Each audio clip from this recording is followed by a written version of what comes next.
전염병에 담긴 메시지라는 제목으로 하나님 말씀 증거하도록 하겠습니다. 누가복음 21장은 그 십자가를 지시기 직전에 예수님이 마지막 하신 설교 내용입니다. 보통 감람산에서 했다 그래서 감람산 설교.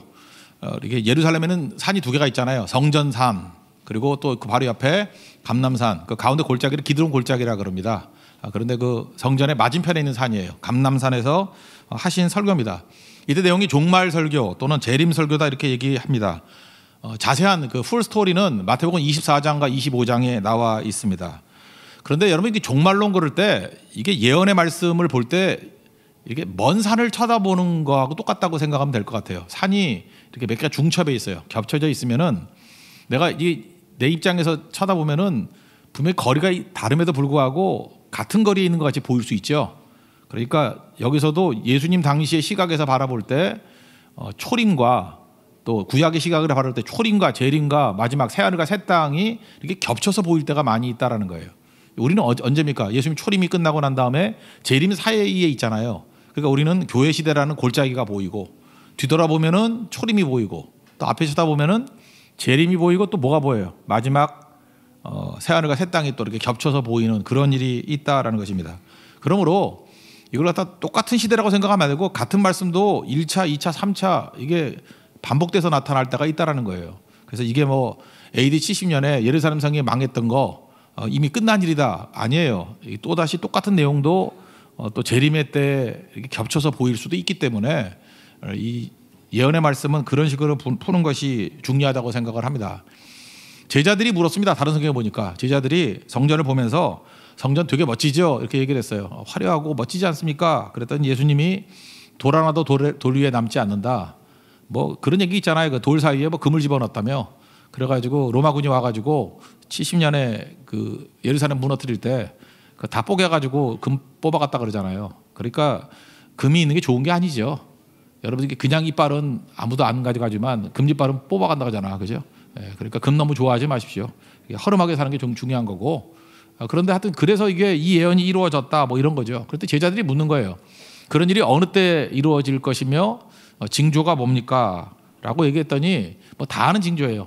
마지막 때가 되면은 이제 거짓 선지자가 와가지고 뭐 예수님의 이름으로 예언도 하고 내가 예수다 그럴 거라는 거예요. 내가 그다. 우리 한국이 전 세계에서 재림 예수가 제일 많은 나라인 거 아시죠? 지금도 있습니다. 지금도 되게 많아요. 그죠? 그러니까 이런 다 아는 얘기들은 넘어가고 오늘 좀 이렇게 티피컬하게 특별히 그 재림이 오기 직전에 나타나는 현상이 뭘까? 이게 세 가지 정도로 좀 독특한 게 있는 것 같아요.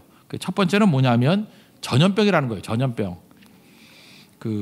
이 11절 한번 읽겠습니다. 11절 시작. 곳곳에 큰 지진과 기근과 전염병이 있겠고 또 무서운 일과 하늘로부터 큰 징조들이 있으리라. 그러니까 큰 지진이 있다, 뭐 기근이 있다 이런 거 뭐 많이 듣고 반복이 되는 거지만 특별히 예수님의 재림 직전에 나타나는 현상이 뭐냐면 전염병이 있다 이걸 말하고 있습니다. 우리 너무 와닿지 않습니까?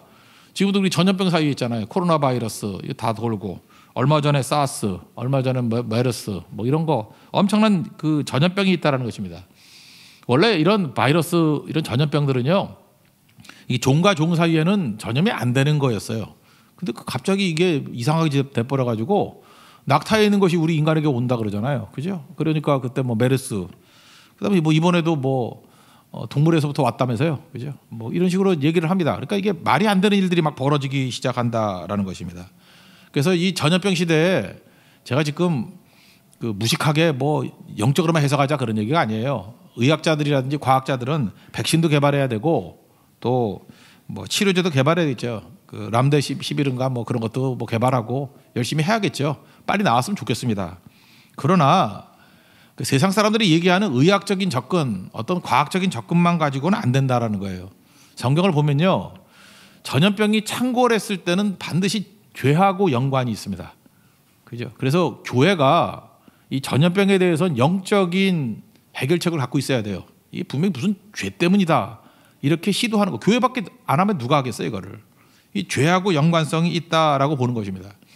오늘 여러분 민수기 25장에 나오는 바알보올 사건이 나오지 않습니까? 바알보올 사건 때문에 그 사실은 모함 여인들하고 행음하고 그다음에 우상 숭배하고 죄지었죠. 그래서 24,000명이 죽었습니다. 제가 한번 통계를 봤어요. 우리나라는 지금 몇 명인가 했더니 코로나 바이러스에 걸린 사람이 한 14,000명쯤 된 것 같고, 하여튼 오늘까지만 해도 300명이 안 돼요. 298명. 그죠? 298명 죽은데도 이 난리인데 24,000명이 죽었다 그러면 엄청난 거라는 거 아시겠죠? 예, 그러니까 이 죄하고 연관성이 있다는 거예요. 언제 전염병이 끝났습니까? 비너하스가 일어나서 그죠? 이게 죄 문제를 해결하고 처리했을 때 끝나더라.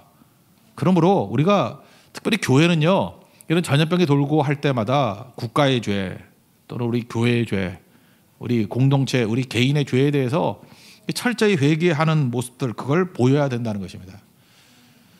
사무엘하 24장에도 보면은 다윗이 인구조사하는 그 교만함을 범했죠.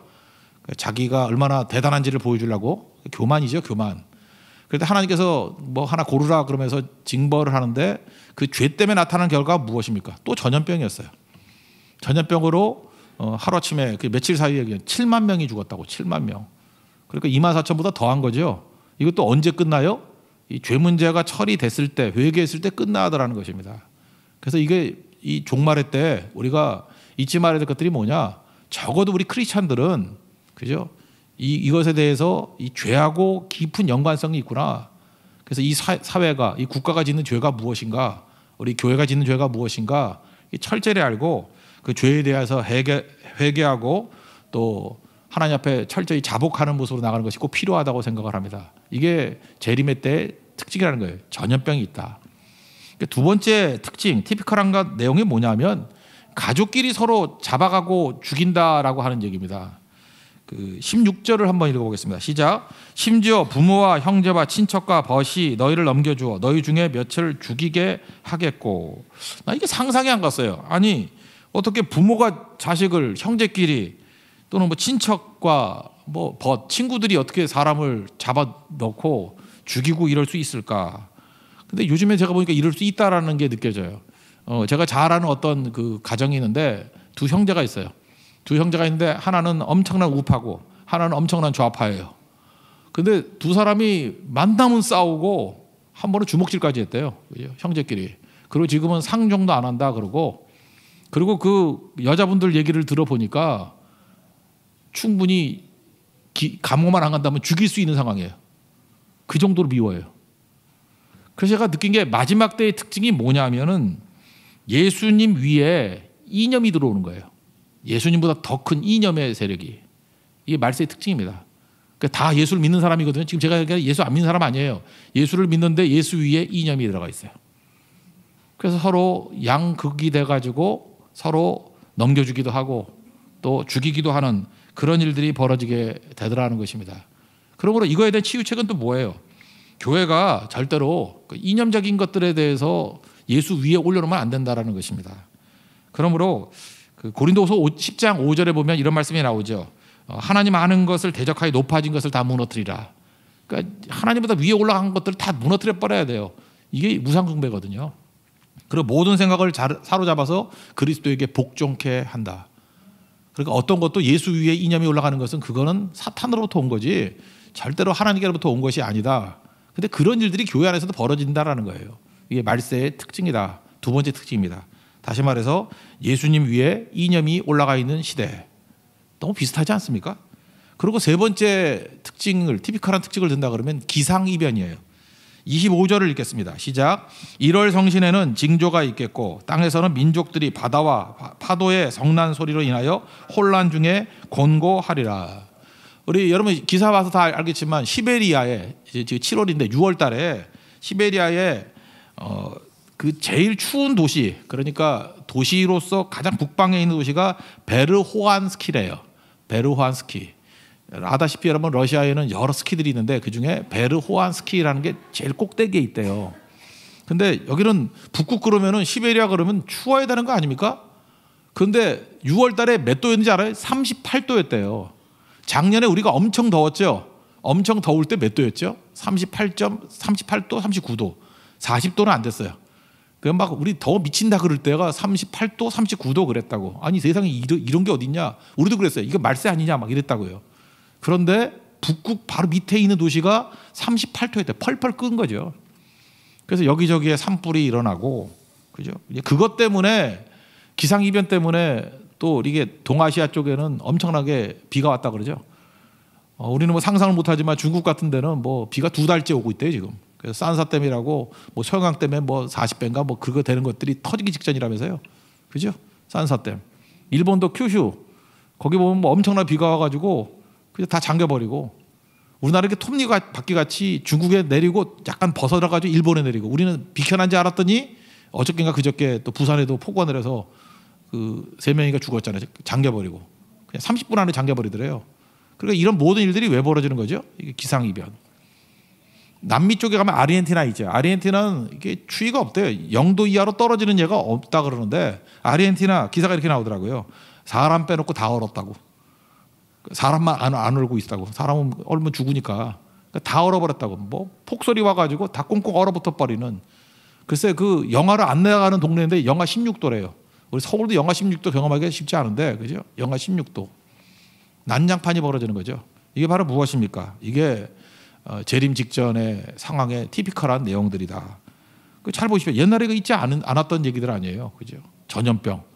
그죠? 그다음에 가족끼리 뭐 죽이고 이런 일들이 있었나요? 근데 이념이 갑자기 우리 사는 것보다 더 위에 올라와가지고 나중에 지나놓고 보면 이게 제정신이 아닌 거죠. 정신 나간 짓들을 지금 하고 있잖아요. 그리고 또 하나 기상 이변들. 우리나라 통계는 아닌데 미국 목회자들 그 잡지가 있거든요. 목회자들 통계를 냈더라고요. 이렇게 샘플 넘버는 뭐 많지는 않은 것 같더라고요. 한 500명 정도 같은데 지금의 모습이 어떤 모습이냐 그랬더니 종말론적인 현상이다라고 말한 분이 62%예요. 목회자들이 느끼는 거예요.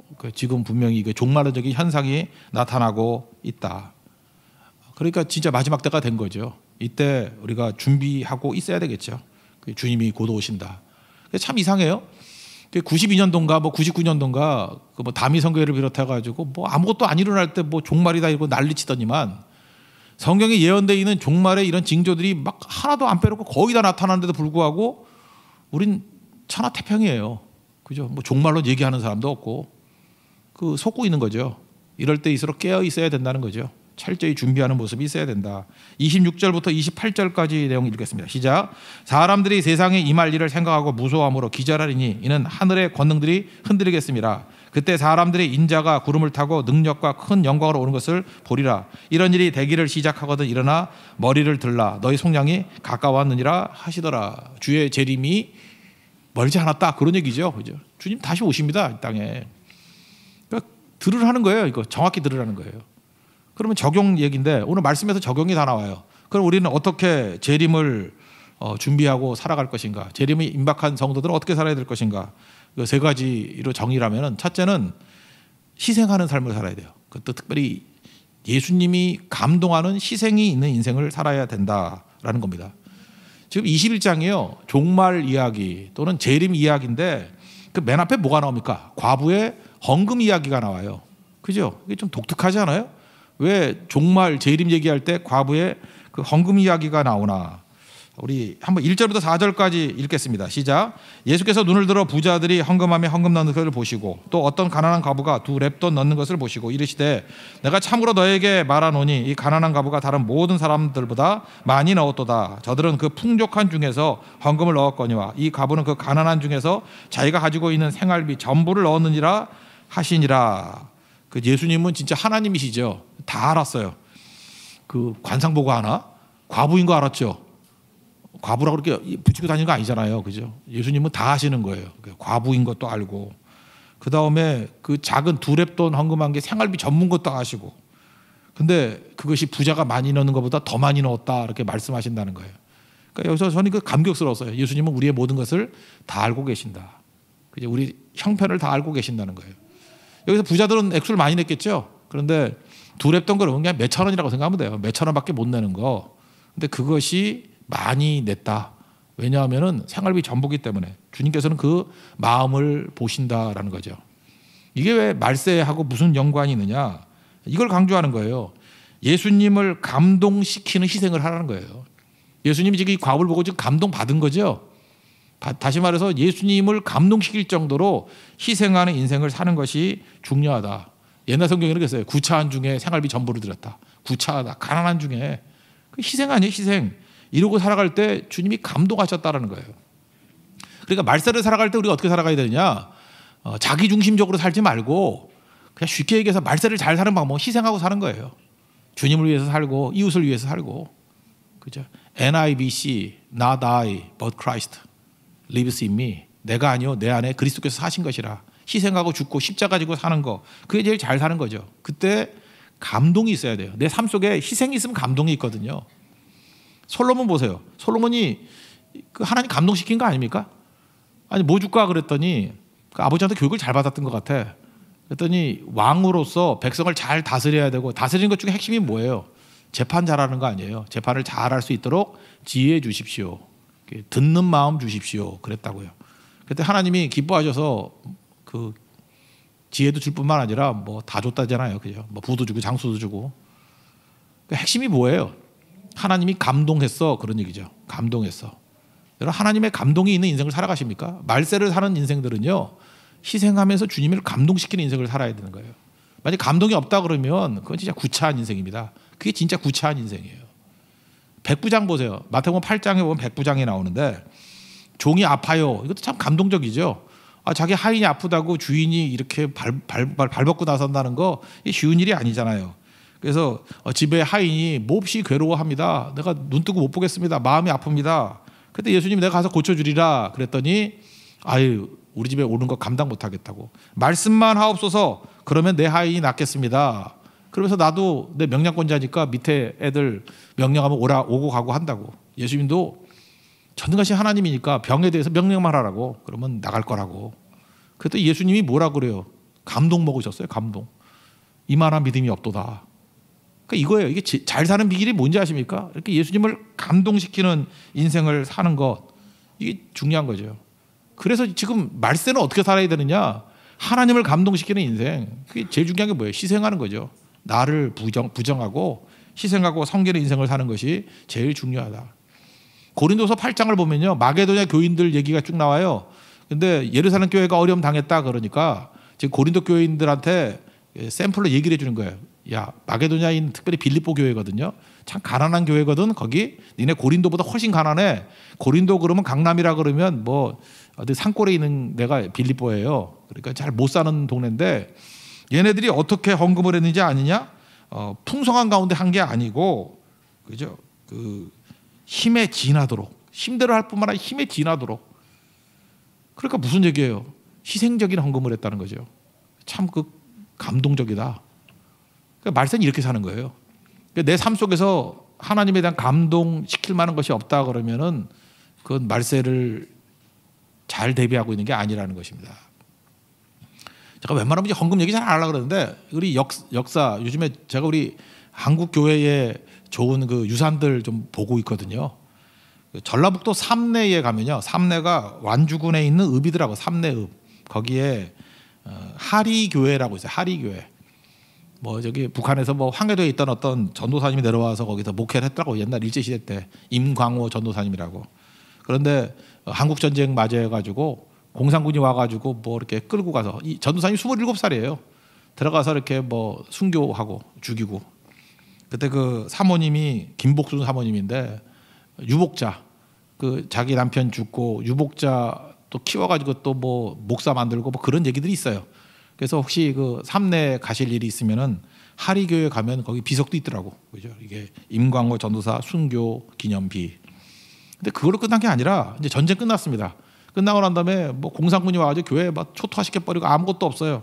그러니까 예배당 다시 세워야 될 거 아니에요. 그냥 무너진 교회 세우자. 뭐 그런 일들이 벌어졌잖아요. 근데 뭐 서울이야 뭐 십시일반 모으면은 뭐 조금씩 해도 되겠지만 농촌이니까 쉽지 않았는가 봐요. 그래서 무너진 교회를 건축한다 그랬는데, 뭐 크게 짓는 것도 아니에요. 조그맣게 짓는데 짓다 만 거예요. 짓다가 말다가 꽤 오래 걸렸는가 봐요. 그게 뭐 한 5년에서 10년 가까이 못 짓고 이렇게 질질 끄니까 주변에 있는 사람들이 빈정되는 거예요. 그죠? 저 예수 믿는 것들이 시작했으면 끝을 봐야지. 뭐 헌신한다고 말만 하고 저 교회도 못 짓고 저게 뭐냐, 짓다 만고 저게 뭐냐고.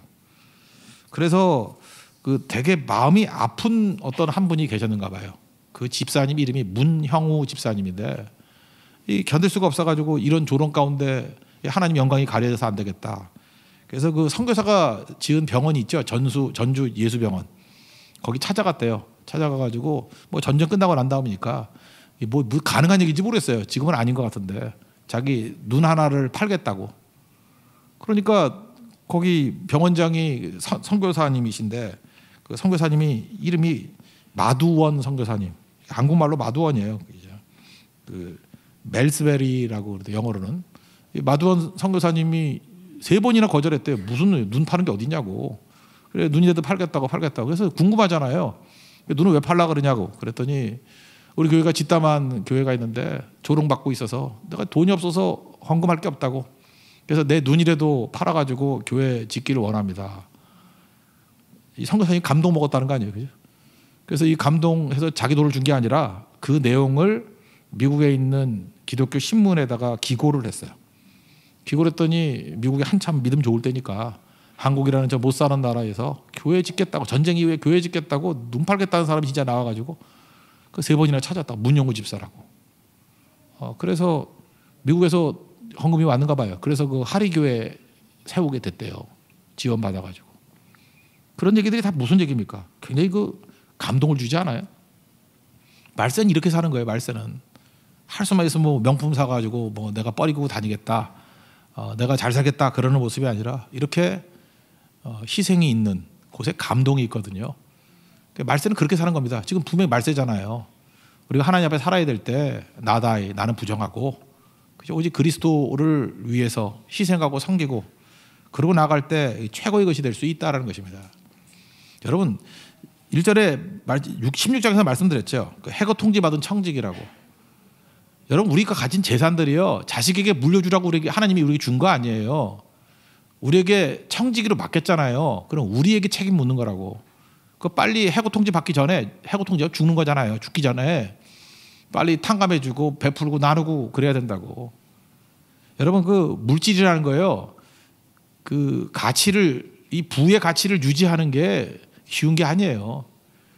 여러분 자녀들에게 준다고 해봐야 그거 유지도 못해. 왜냐하면 그 실력이 있어야 유지가 되는 거거든. 하나님 축복이 있어야 유지가 되는 거거든. 다 날려버리잖아 나중에. 그럼 그거에 대한 심판이 있다고요. 마태복음 6장에 보면 19절에 보물을 땅에 쌓아두지 말라. 거기는 땅에 쌓아두면 반드시 나타나는 게 좀과 동록과 도둑이 구멍 뚫고 도둑질한대요. 놔두면 좀 먹고 동록이 해하고 도둑이 와서 다 훔쳐가 버린대요. 보물을 하늘에 쌓아두라. 하늘에 쌓아두는 게 뭐예요? 탕감해주고 베풀고 나누고 그러면 좀이 쓸지 못하고 동록이 해하지 못하고 도둑이 구멍 내서 도둑질하지 못하는 인생을 살라는 거죠. 이 인생 사십시오. 아마 제일 어리석은 사람들이 자식에게 물려준다 그러면서 심판받는 인생일 거예요. 그거는 진짜 어리석은 인생이에요. 본인도 망치고 자식도 망치고. 거기에는 하나님께서는 자식에게 자식에게 또 다른 복을 주시는 거예요. 이 문영구 집사 이렇게 돼가지고 뭐 연관이 돼가지고 아들도 미국 유학 갔는가 봐. 그죠?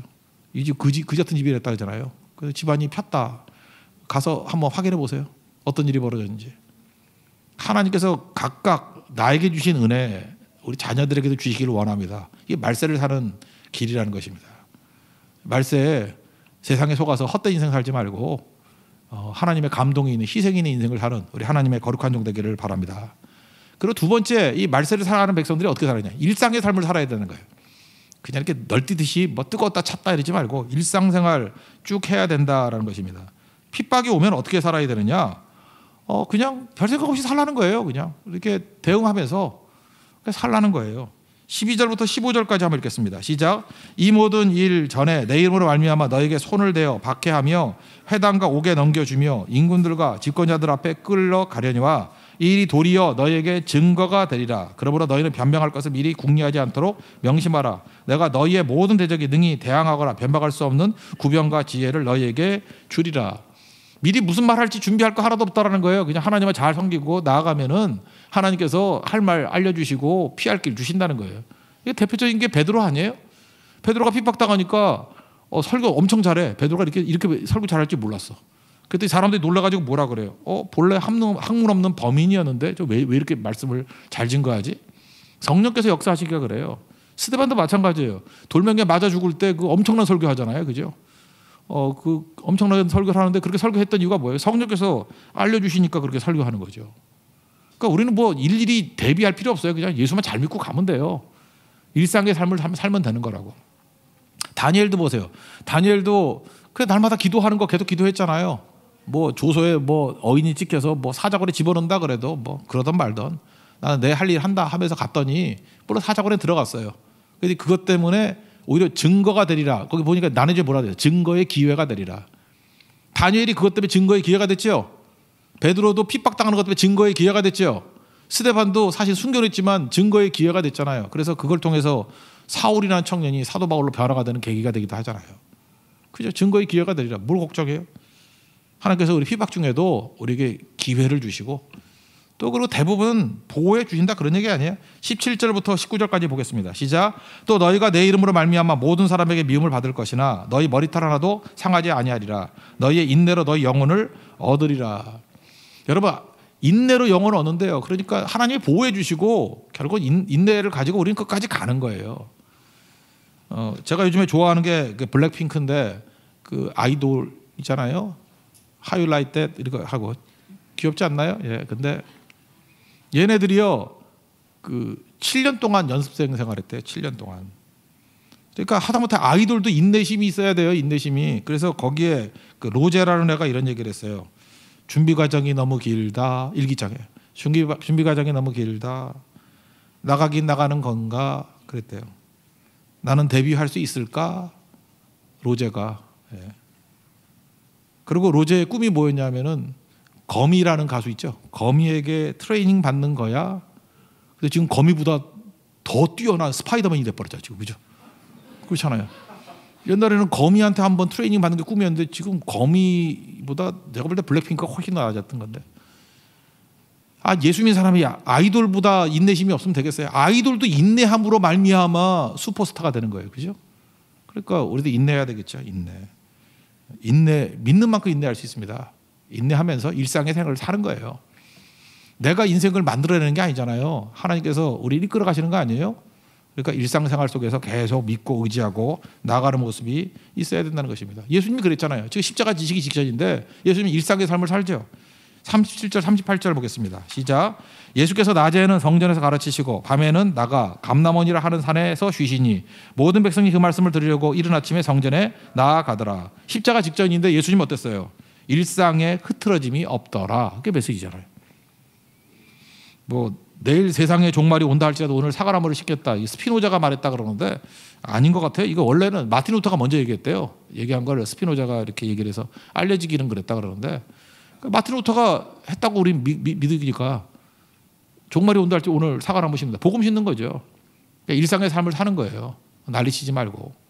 그러니까 매일매일 예배드리고 새벽기도 나오고. 그러니까 일상의 삶이 뭐예요? 매일 예배드리는 거. 이번 수요일 날 비가 왔죠. 수요일 날 비가 왔는데 좀 성도들이 적게 왔어요. 내가 그래서 그런 얘기를 했어요. 예수님 분명히 수요일 비 오는 날에 오신다고. 예. 비가 오고 할 때 오기 싫거든요. 그죠? 그러니까 일상이 뭐예요? 예. 환경에 관계없이 그냥 계속해서 꾸준히 나갈 수 있는 거 그런 거죠. 뭐 이렇게 잠깐 튀려고 그러지 말고요. 잠깐만 그래 뭐 특별한 일이 있을 때 뭐 행사 있을 때마다 튀려고 그러는 사람들 그거 말세를 사는 사람 아니에요. 그냥 일상적으로 보통 때 평상시의 삶이 되게 중요한 거예요. 저는 진주에 가면 이번에도 거기 한번 가보고 싶은데 진주에 가면 그 구두회라는 이발사가 계신데요. 이게 도통탕 이발소라 그러는데 이분이 대단한 분이에요. 그죠? 왜 그러냐 하면은 스토리가 있어요. 그 진주에서 되게 감명을 주는 그러니까 이분은 다른 사람들에게 잘 베푸는 사람인 것 같아요. 그죠? 그 진주 기부왕이래요. 기부왕인데 이발사예요. 아버지가 별로 좋은 분이 아니었어요. 도박하고 맨날 이렇게 술주정 부리고 그래서 애가 공부를 잘했는데 구두회 씨가 공부를 잘했는데도 불구하고 공부 안 시키고 끌고 와서 이발시켰대. 이발사 이거 하라고. 학교도 안 보내고. 그래서 45년 넘게 이발사 했답니다. 그래도 아버지 원망 안 하고 그래 뭐 아버지 이런 아버지 만났으니까 이거라도 열심히 해야지 하고 학업도 못 마치고 이발사로 그냥 쭉 간 거예요. 근데 이분이 그러면서 자기가 할 수 있는 것들 가지고 이제 일상의 삶 속에서 크리스찬으로서 이렇게 베풀고 사는 거예요. 그래서 자기는 인생의 오무가 5개 없는 게 삶의 그 슬로건이래요. 술 안 마시고 담배 안 피고 여자 멀리하고 노름 안 하고 게으름 안 피우고. 근데 말이 재밌어요. 이 5가지를 안 하는 이유가 뭐냐? 아버지가 다 했기 때문에 나까지 할 필요 없기 때문에. 아버지는 술 엄청 마시고 담배 엄청 피고 여자 엄청 따라다니고 노름 뭐 게으름. 그러니까 우리 부자주가 아버지가 다 했으니까 나는 할 이유가 없다라는 거예요. 그 진주 교도소 있지 않습니까? 거기에 이발 가르쳐 가지고요. 그 제자만 368명이 이때입니다. 그죠? 이것도 몇 년 전 기록이에요. 그리고 계속 생기는 돈 갖고 기부하고. 이분 구두회 씨, 이 진주 이발사 구두회 치면 나와요. 한번 보라고. 사진 보면은 자기 머리는 안 깎는가 봐. 해가지고 그지같이 하고 다니더라고. 그게 또 멋인지 모르지만. 저 이걸 보면서 느낀 게 그거예요. 이분이 말세를 사는 분이구나. 말세 이렇게 사는 거예요. 그죠? 그냥 주님의 오심을 바라보면서 오늘 매일매일 머리 깎으면서 거기서 복음 증거하고 있고 삶 속에서 뿌리를 내리잖아요. 그죠? 이게 말세를 준비하고 사는 인생이라는 것입니다. 마지막 세 번째는 뭐냐면 깨어서 기도하는 거죠. 깨어서 기도하라. 이거 뭐 맨날 듣는 얘기 아니에요? 민수기 25장 다시 가면요. 그 발람 선지자가 저주하라 그래도 저주로 이스라엘이 망하지 않았어요. 모압 왕이 공격한다고 공격으로 망하지 않았어요. 언제 망했죠? 죄짓다 망했어요. 죄짓다. 평탄할 때 죄짓다가. 그래서 고린도전서 10장 12절에 보니까 그런 선줄로 생각하는 자는 넘어질까 조심하라. 우리를 넘어뜨리게 만드는 세력들이 걸림돌이 되는 발람 같은 세력들이 있거든요. 언제 넘어져요? 평탄할 때. 그러니까 위험한 건 평탄할 때 위험해지는 거라고요. 우리 여러분들 뭐 많이 먹어가지고 이게 살찌고 하면 몸이 둔해진다 그러죠? 그죠? 근데 영이 둔해질 수 있다고. 왜? 방탕하면 둔해져요. 영이. 그리고 술 취하면 둔해져요. 염려 오면 둔해져요. 그러니까 몸 둔해지지 말면 덫에 걸려버리는 거예요. 그러니까 둔해지지 않는 방법이 뭐겠어요? 그 하나님 앞에서 깨어서 기도하고 예배 기도 성교 뛰는 거죠. 34절 한번 읽겠습니다. 시작. 너희는 스스로 조심하라. 그렇지 않으면 방탕함과 술 취함과 생활의 염려로 마음이 둔하여지고 뜻밖의 그날이 덕과 같이 너희에게 임하리라. 그럼 우리가 어떻게 살아야 돼요? 하나님 앞에서 깨어서 기도하는 모습으로 살아야 되겠죠. 그죠? 그래서 하나님 앞에서 깨어서 기도하라 그러잖아요. 깨어서 기도하는 게 성도의 삶이라는 것입니다. 하이니 법칙이라는 거 들어봤어요? 1대 29대 300인가 뭐 그럴 건데. 이게 뭐 보험회사 뭐 하는 얘기인 것 같아요. 한 사람이 그 산업재해로 죽는 거, 한 사람이 죽었어요. 재해로 죽었어요. 그런 걸 보면은 한 사람이 죽기 이전에 29번의 경미한 사고가 있다라는 거예요. 그리고 29번의 경미한 사고가 있기 이전에 사고 날 뻔한 일들이 한 300번 있다는 거예요. 그러니까 재난은 하루아침에 오는 게 아니죠. 오늘 종말 얘기도 마찬가지예요.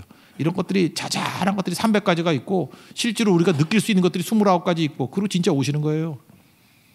세상에 보험하는 사람들도 하이니 법칙 알잖아요. 근데 이렇게 많이 있는데도 불구하고 넋을 잃고 세상에 팔려 살아가면 안 되겠죠. 이렇게 얘기를 해도 무슨 종말은 무슨 종말이야. 그죠? 재림 뭐 예수님 뭐 맨날 옛날부터 온다 그러더니 언제 오나 아직도 안 오고 내 죽을 때까지 안 올 거야. 여러분 죽음이 종말이에요. 그죠? 순식간에 온다고. 롯의 사위들이 뭐라 그래요? 야 이거 소돔과 고모라 이제 불배라고 죽어. 그랬더니 농담으로 여겼다며. 농담으로 여기다가 불에 맞아 죽었어요 그놈들. 마태복음 24장 그 종말에 보면 노아 시대 얘기를 해요. 노아의 때 같이 인자의 임함도 그렇다고. 노아 때도 이제 홍수 나가지고 방주 타야 돼 그랬더니 그 먹고 마시고 장가 들고 시집 가고 무슨 얘기 신경도 안 썼다는 거예요. 홍수가 나서 다 멸하기까지 깨닫지 못했다. 인자가 임함도 그와 같으리라. 이 설교 듣고도 뭐 대충 살면은 주님이 그러시겠네요. 그죠? 아이고 롯의 사이 같은 놈 농담으로 여기다가 죽으려고. 노아의 때인데 그죠? 여기서 일상에 빠져가지고 그렇게 말해도 못 알아듣고 지옥 가려고 그 얘기죠. 진짜 마지막 때입니다. 그죠? 우리가 하나님 앞에서 깨어서 기도하는 예배, 기도, 성교에 힘쓰고 주님 곧 오십니다. 이게 뭐 주님 말씀이에요. 그죠? 곧 오십니다. 재림을 대비할 수 있는 믿음의 종 되기를 축원합니다. 자리에서 일어나겠습니다. 마라나타 찬양하겠습니다.